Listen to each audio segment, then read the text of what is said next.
Hello everyone, I am Dr. Urvi Pandey from Ayurnidanam Clinic and Kerala Panchkarma Center, Dehradun, India. We are all going through a very difficult phase. Covid India में बहुत fast अभी spread कर रहा है और different लोग इस पर डिफरेंटली रिस्पॉन्ड कर रहे हैं। कुछ लोग घर में ही माइल्ड सिम्टम्स के साथ ठीक हो जा रहे हैं, कुछ को ज़्यादा सिम्टम्स आ रहे हैं लेकिन फिर भी वो घर में ही मैनेजेबल है, रिकवर कर जा रहे हैं। कुछ लोगों का सीवियर हो रहा है तो उनको हॉस्पिटलाइज़ करना पड़ रहा है। कुछ लोग वेंटिलेटर्स या ऑक्सीजन सप्लाई या इन सब ट्रीटमेंट्स के साथ जाकर रिकवर कर जा रहे हैं, लेकिन ऐसे भी हैं जो सब कुछ करने के बाद भी, हॉस्पिटलाइजेशन के बाद भी रिकवर नहीं कर पा रहे हैं। अब ऐसे पेशेंट्स जिन्होंने कोविड से रिकवरी कर ली है, चाहे घर में चाहे हॉस्पिटल में, उनको लग रहा है कि ठीक है, 15-20 दिन का जो भी या ये डिफ़िकल्ट एक फ़ेज़ था ये हो गया है और हमें कोविड-19 वायरस हो गया है, कोविड-19 डिज़ीज़ हो गई है, बट अब तो ठीक है, अब हम रिकवर कर गए हैं। Now it is all sorted and we are all good और कोरोना हमेशा के लिए हमारी बॉडी से चला गया है। राइट? रॉन्ग।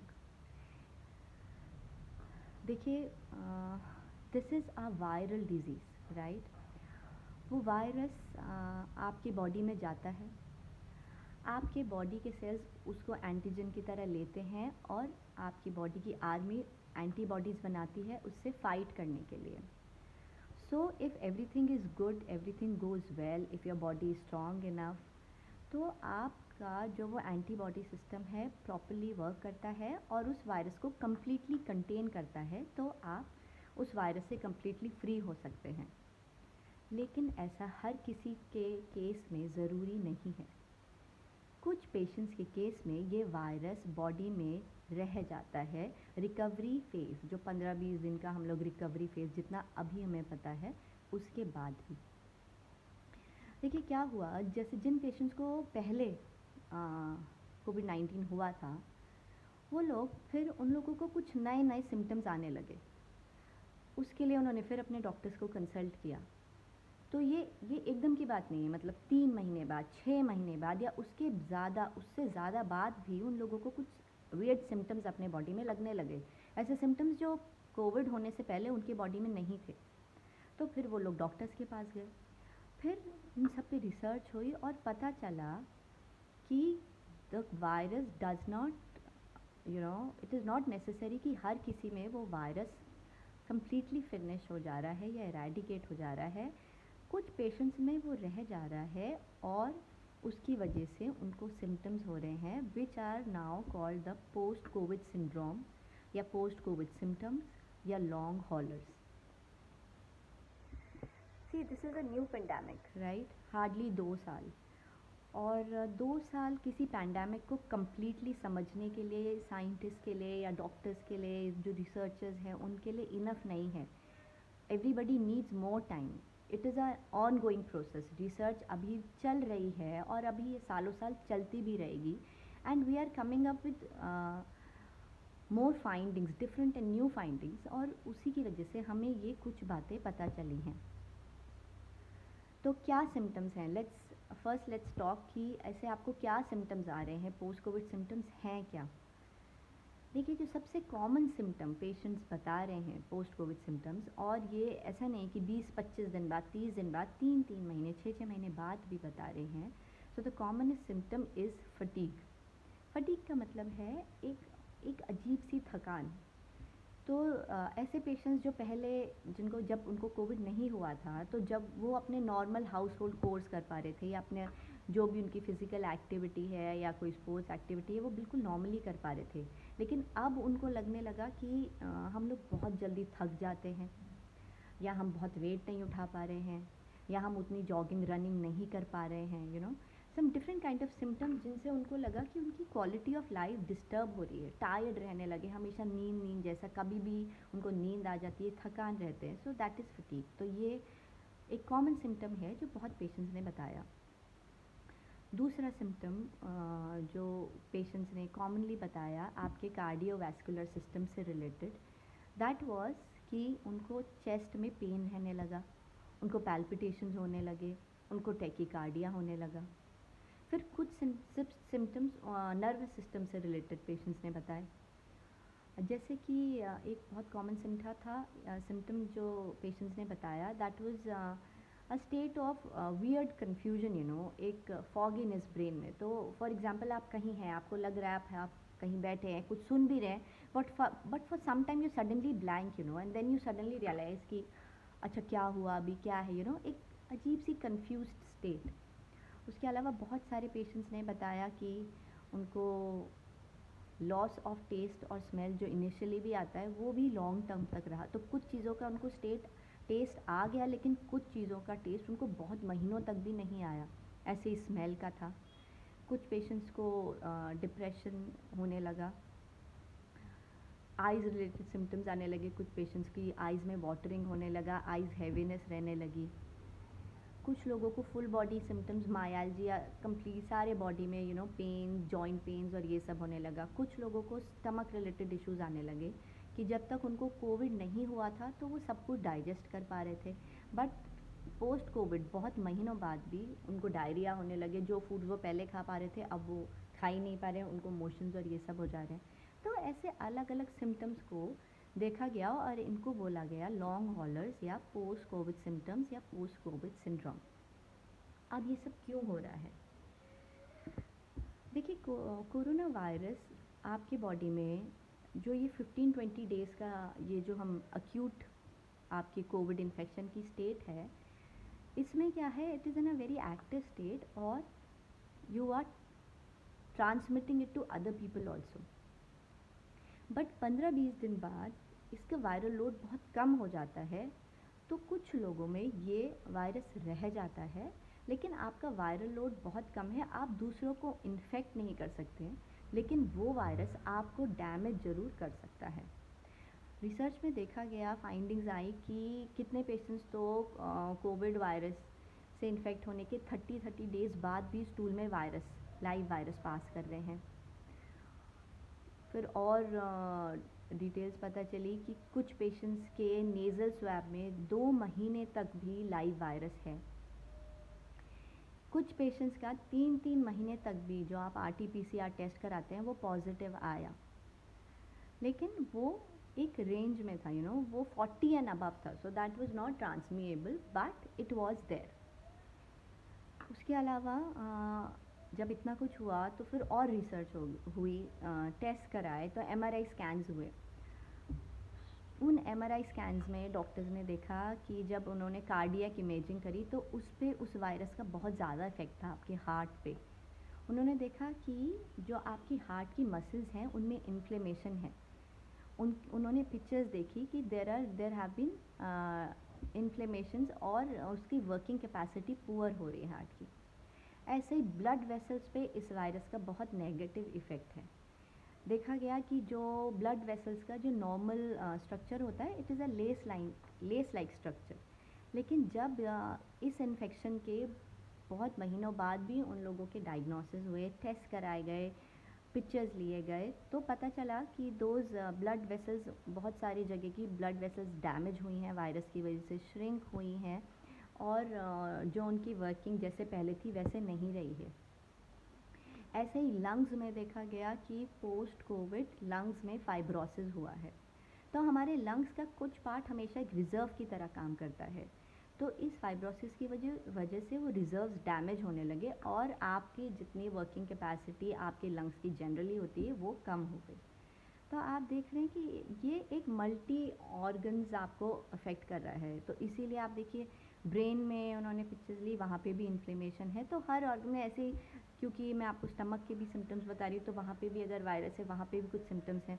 तो इस तरह से डिफरेंट सिम्टम्स उन्होंने देखे और पिक्चर्स उन्होंने बॉडी पार्ट्स की निकाली, तो अलग अलग जगह अलग अलग ऐसा ये सब पाया गया, विच इज़ वेरी अलार्मिंग। तो मैं आपको ये सब बताना चाह रही हूँ to make you understand how dangerous the virus is. Question फिर ये भी आता है कि क्या ऐसा सबको होगा? तो ऐसा नहीं है। जितने लोग कोविड से इन्फेक्ट हुए हैं उनके 1/3 या 50 to 70% लोगों को ही पोस्ट कोविड सिम्टम्स आएंगे, सबको नहीं आएंगे। Now the next question is, वो कौन लोग होंगे जिनको ये सिम्टम्स आएंगे? देखिए, अगर आपकी ये वैसा ही है जैसे कुछ कुछ पेशेंट्स तो घर में रिकवर कर रहे हैं, लेकिन कुछ कितने सीवियर हो जा रहे हैं। तो इन दोनों का एक सिमिलर आंसर भी हम बोल सकते हैं कि अगर तो आपकी इम्यूनिटी बहुत अच्छी है, अगर आप कोमॉर्बिड नहीं हैं, मतलब आपको पहले से कोई अंडरलाइंग हार्ट डिजीज़, कोमॉर्बिड नहीं है तो हार्ट डिजीज़ नहीं है, आपको कोई किडनी डिजीज़ नहीं है, आपको कोई कैंसर की प्रॉब्लम नहीं है, नो हाइपरटेंशन आपको नहीं है, अगर इस तरह की प्रॉब्लम्स नहीं हैं तो आपको ये सब होने के कम चांसेस हैं। लेकिन अगर आप कोमॉर्बिड हैं तो आपको ज़्यादा चांसेस हैं। ऐसे अगर आपकी इम्यूनिटी अच्छी है तो ये होने के कम चांसेस हैं, नहीं है तो ज़्यादा चांसेस हैं। अगर आप किन्हीं इम्यूनोसप्रेसेंट्स पे हैं तो आपको ये होने के ज़्यादा चांसेस हैं। इसी तरह कुछ जेनेटिक फैक्टर्स भी इनमें एक इम्पॉर्टेंट रोल प्ले करते हैं, तो उनके अकॉर्डिंग भी, ये सब फैक्टर्स के अकॉर्डिंग ये अलग अलग लोगों में अलग अलग तरह से रिस्पॉन्ड कर रहा है। So you have to be very careful about this virus, you know, don't take it lightly. ये मत सोचिए कि ठीक है हमको कोविड हो गया है, now we are all good और अब देखा जाएगा जो होगा, ऐसा नहीं है। This is much more dangerous than what we thought initially. ये सब इनिशियली नहीं पता था, बट जैसे जैसे रिसर्च हो रही है, नई नई बातें सामने आ रही है, and the facts are really alarming. तो आपको कुछ बातों का ध्यान सीरियसली रखना है। अगर आपको कोविड नहीं हुआ है तो भी, हो गया है तो भी, आपको मास्क पहनना ही है, आपको बहुत ज़्यादा भीड़ के एरियाज़ अवॉइड करने ही हैं, और आपको वैक्सीनेट होना ही है, और आपको कंटिन्यूसली अपनी इम्यूनिटी बिल्ड करने के लिए मेहनत करनी ही है। तो ये सब चीज़ें अगर आप करते हैं, so chances are very good कि आपको कोविड नहीं होगा। नहीं होता है तो इससे तो अच्छी कोई बात ही नहीं है, और अगर हो भी गया है और अगर आपको पोस्ट कोविड सिम्टम्स इन चीज़ों से नहीं होंगे। So these are the things that you really need to care about. See, this is a pandemic, right? अब कई लोग सोच रहे हैं कि हाँ अब हो गया है, अब शायद जल्दी ख़त्म हो जाएगा और मे बी 1-2 साल में या कुछ। देखिए, ऐसा कुछ नहीं है। It is a viral pandemic. Pandemic का मतलब है कि ये पूरे वर्ल्ड में है, ये वायरस सारी कंट्रीज़ के लोगों को अफेक्ट कर रहा है। तो ये कैसे ख़त्म होगा अगर आप मुझसे पूछें? ये अभी पेंडेमिक की स्टेट में है, फिर इसको हम कंट्रोल करेंगे और ये आएगा एंडेमिक की स्टेट में। एंडेमिक का क्या मतलब है कि पूरे वर्ल्ड में ना हो जैसे अभी है, कुछ एक कंट्रीज़ में ये लोकलाइज हो जाए, ठीक है? उसके बाद एंडेमिक पेंडेमिक से आएगा एपिडेमिक की स्टेज में, जो मैंने आपको बताया कि कुछ कुछ कंट्रीज़ में ये लोकलाइज हो जाएगा बस। फिर एपिडेमिक के बाद इसको लाना पड़ेगा एंडेमिक की स्टेज में। एंडेमिक का क्या मतलब है कि कंट्रोल में होना। जैसे अभी ये आउट ऑफ कंट्रोल है, जितने लोगों को इन्फेक्शन हो रहा है उतने लोगों के लिए हमारे पास फैसिलिटी नहीं है, ऑक्सीजन नहीं है या वेंटिलेटर्स नहीं है, उनको प्रॉपर्ली हम ट्रीट ही नहीं कर पा रहे हैं। तो एंडेमिक का मतलब हो जाएगा कि होगा तब भी, लेकिन हम वो कंट्रोल्ड फॉर्म में होगा, लोग उसको क्योर कर पाएंगे, उसको ठीक कर पाएंगे, लोग ठीक हो जाएंगे, है ना? फिर धीरे धीरे ये कंट्रोल में आएगा और स्लोली जाके ये इरेडिकेट होगा। और इस सारे प्रोसीजर में कोरोना वायरस को कम्प्लीटली ख़त्म होने में अभी सालों साल शायद लग जाए। तो आप लोगों को इसके साथ मैनेज करना सीखना होगा, आप लोगों को समझना होगा कि बहुत जल्दी कुछ नहीं होने वाला है। ऐसे ही हमको सीखना है, समझदार बनना है, और ये कैसे मैनेज करना है ये समझना है। अब बात करते हैं कि अगर आपको पोस्ट कोविड सिम्टम्स आ रहे हैं, या अगर आप चाहते हैं आपको पोस्ट कोविड सिम्टम्स ना आए, तो आपको क्या क्या करना है। देखिए, एक बार अगर आपको कोविड-19 डिज़ीज़ हो गई है तो आप समझिए वो 15-20 दिन आपके लिए कितने डिफ़िकल्ट थे आपकी बॉडी के लिए, यू नो। अंदर से आपके सेल्स कंटिन्यूसली एंटीबॉडीज़ बना रहे थे, रिपेयर वर्क कर रहे हैं, फाइटिंग वर्क कर रहे हैं, you know, it's like a big battle field inside. तो your body is completely drained now. So this completely drained body now needs rest, needs care, needs love।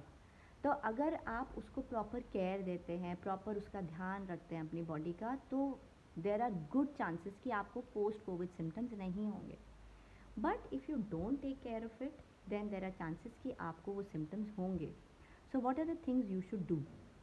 Number 1, about your rest and sleep. जैसे आपका Covid हो जाता है, आपको 10-15 दिन हो गए हैं या आपके RT-PCR नेगेटिव आ गई है, आपको लग रहा है नहीं मुझे तो अब बहुत दिन से मैं रेस्ट कर रहा हूँ यार, अब मुझे काम करना है, ऐसा मत करिए. रेस्ट पीरियड लीजिए, थोड़ा रिलैक्स करिए, स्लीपिंग पैटर्न अपना इम्प्रूव रखिए, फ़िक्स टाइम पे सोइए, फ़िक्स टाइम पे उठिए. Do not suddenly over exert your self. अगर आप कोई एक्सरसाइजेस कर रहे हैं या योगा कर रहे हैं, उसमें भी आपको ये नहीं 15-20 दिन हो गए अब तो मैं रनिंग के लिए जा रहा हूँ या जिम जा रहा हूँ, ऐसा नहीं करना है आपको. You have to again be very cautious, take it slow, take it light. Light exercises से शुरू करिए, लाइट ब्रीदिंग एक्सरसाइज करिए, प्राणायाम आप ज़रूर करिए, कम देर के लिए करिए, ओवर स्ट्रेस मत करिए, है ना. तो इन चीज़ों का ध्यान रखिए. Then the next very important thing is your diet.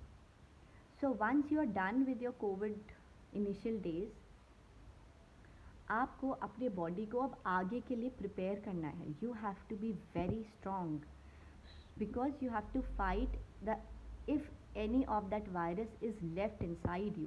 तो उसके लिए आपको प्रिपेयर करने के लिए एक अच्छी डाइट लेनी है. So how what kind of a diet it should be? देखिए, सबसे पहले तो take a well balanced nutritious diet and take light foods, easily digestible foods लीजिए. कुछ भी हैवी फ्राइड जंक स्पाइसी अभी आप मत लीजिए. आप सारे ग्रीन वेजिटेबल्स ले सकते हैं, लेकिन उसमें ज़्यादा ऑयल्स ऐड मत करिए.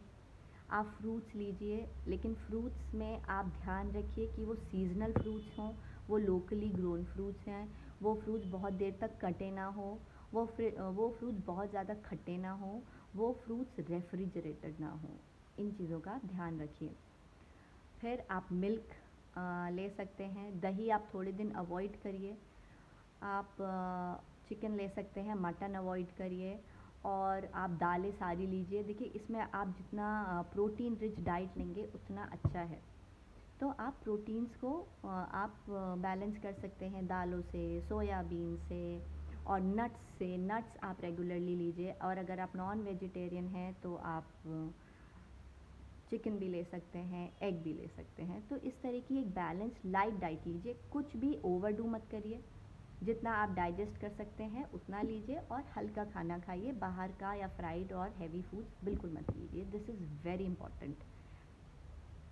Now there are some herbs which you should take on a long run.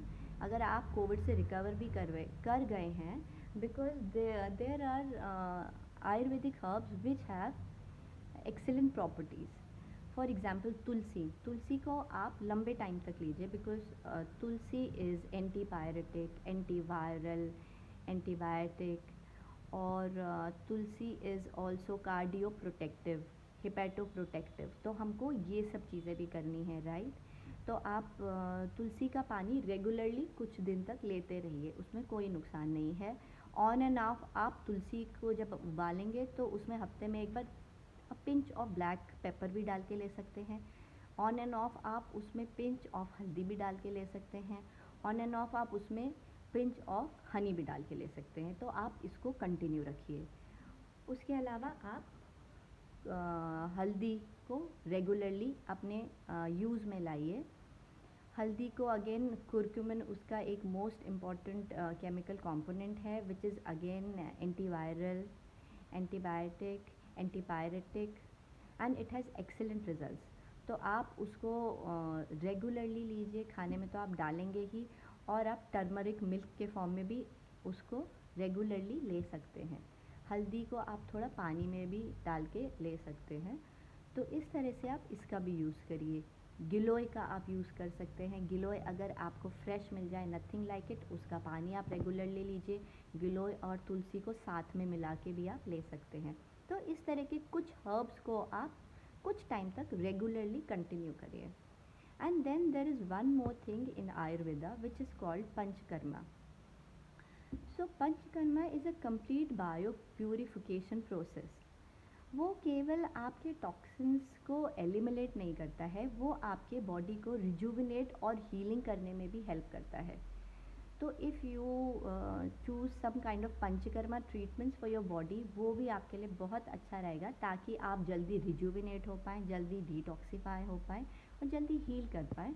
और अगर आप पंचकर्मा के बाद कुछ मेडिसिन या हर्ब्स लेते हैं, तो वो और बेटर आपके बॉडी में उनके जो फार्माकोकाइनेटिक्स हैं और बॉडी में आपके बेटर वर्क करते हैं। So these are some things that you should take care of once you have covered with COVID. So all I want to say is be very careful. ध्यान आपको रखना है हमेशा. This will take a long term to completely vanish. ध्यान रखिए, careful रहिए और समझदार बनिए. Thank you.